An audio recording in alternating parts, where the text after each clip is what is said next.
1, phase 2, phase 3 त्याचं सगळं infrastructure planning, tax planning त्या काळामध्ये खूप मोठ्या संख्येने देशातून लोक इथे इन्व्हेस्टमेंट करायला आले आणि आज तुम्ही बघताय काय परिस्थिती आहे।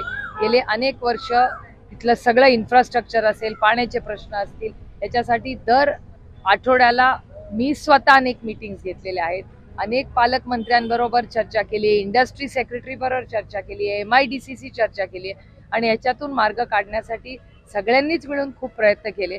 पण सरकार हे सिरियस नाहीये, ते सातत्याने फक्त घरफोडा, आईस म्हणजे इन्कम टॅक्स, CBI, ED याच्यात इतकी व्यस्त आहे की बेरोजगारी, भ्रष्टाचार आणि महाराष्ट्रामध्ये काय चाललंय हे तुम्ही सगळेच पाहताय। आणि आपल्या पुण्यामध्ये तर ड्रग माफिया आणि होणारी खून मी म्हणेन त्यांना, हे सगळं जे चाललेलं आहे हे पूर्णपणे महाराष्ट्र सरकारचं अपयश आहे।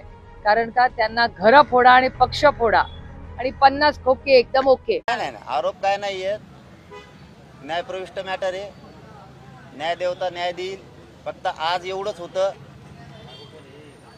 तारीख होती, मी हजर राहिलो, कायद्यापेक्षा कोणी मोठा नाही, नाचण्याचं काही कारण नाही, आलं पाहिजे म्हणून आलो।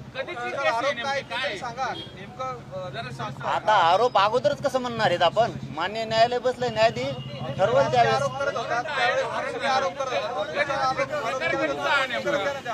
हे बघा न्यायप्रविष्ट मॅटर असल्याच्या नंतर आपण त्याच्यात बोलायचं नसतं, असं त्यावेळेस ते काही सिद्धच नाही। विनाकारण आरोप करणारच काय खरं असतंय, आरोप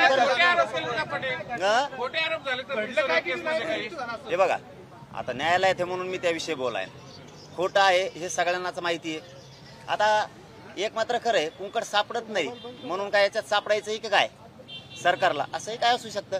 पण न्याय देवता न्याय करल, तारीख होती, आलो दादा, आणि तुम्हाला टाळून जाऊ शकत नाही मी कधी। लय दिवसाचं येते नाही, घटनाक्रम सांगायला गे नाही ते आता, हा फार 13-14 वर्षाचा विषय आहे तो, आत्ता आलाय समोर आणि काही कारण नसताना। पण ठीक आहे, आता ते न्यायालयात टिप्पणी करू नये, कारण न्याय देवता न्याय दे, या एवढं मात्र फिक्स।